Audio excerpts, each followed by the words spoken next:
Just reading over the statement that's on the poster. I'm primarily concerned with survival, with the question of Nova conspiracies and new mythologies possible in the space age, heroes and villains, with regard to intentions towards this planet. And I realize that this is a very political statement.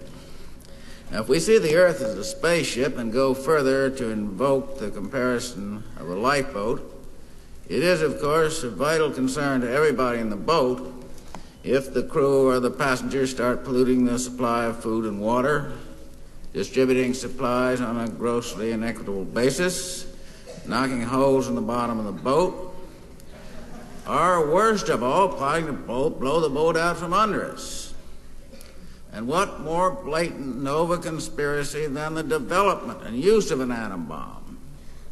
As the founder of the Nova conspiracy, Philip Oppenheimer, said, "We have become Shiva, destroyer of worlds." Well, he may have been a little confused on his Hindu mythology, but the spirit was there. And I'm beginning to realize that the readings I've given in the last 3 years, while seemingly apolitical, are in many cases very definite political statements.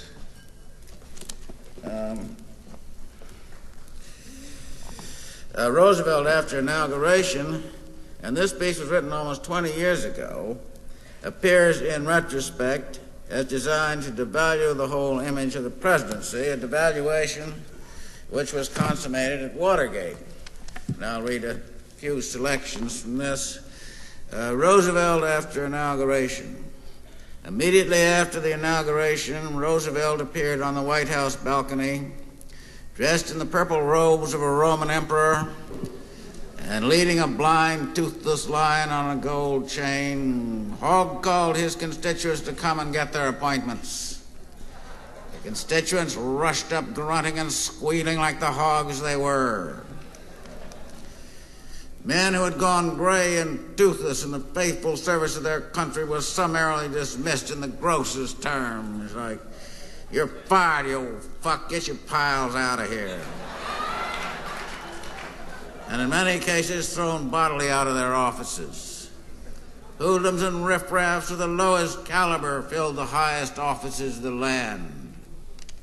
When the Supreme Court overruled some of the legislation perpetrated by this vile rout, Roosevelt forced that august body, one after the other, on threat of immediate reduction to the rank of congressional laboratory attendants, to submit to intercourse with a purple-ass baboon, so that venerable honored men surrendered themselves to the embraces of a lecherous, snarling Simeon, while Roosevelt and his strumpet wife and the veteran brown-nosed Harry Hopkins, smoking a communal hookah of hashish, watched the lamentable spectacle with cackles of obscene laughter. Justice Blackstrap succumbed to a rectal hemorrhage on the spot. But Roosevelt only laughed and said coarsely, "Plenty more where that came from." Hopkins, unable to contain himself, rolled on the floor in psychophantic convulsion, saying over and over, "You're killing me, Chief, you're killing me." And Roosevelt then appointed the baboon to replace Justice Blackstrap, diseased. So henceforth, the proceedings of the court were carried on with a screeching Simeon, shitting and pissing and masturbating on the table, and not infrequently leaping on one of the justices and tearing him to shreds. "He's entering a vote of dissent," Roosevelt would say with an evil chuckle. The vacancies so created were invariably filled by Simeons, so that in the course of time, the Supreme Court came to consist of 9 purple-ass baboons.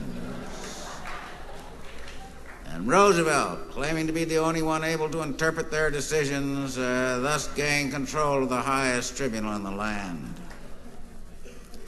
Then Roosevelt gave himself over to such vile and unrestrained conduct as is shameful to speak of. He instituted a series of contests designed to promulgate the lowest acts and instincts of which the human species is capable. There was a most unsavory act contest, a cheapest trick contest, molested child week, Turn in your best friend week, professional stool pigeons disqualified, and the coveted title of all-around vilest man of the year. Roosevelt was convulsed with such hate for the species as it is that he wished to degrade it beyond recognition. I'll make that cocksuckers glad to mutate, he would say, looking off into space as if seeking new frontiers of depravity. So let us all scan the horizons for new frontiers of depravity. This is the space age, and we are here to go. Yeah.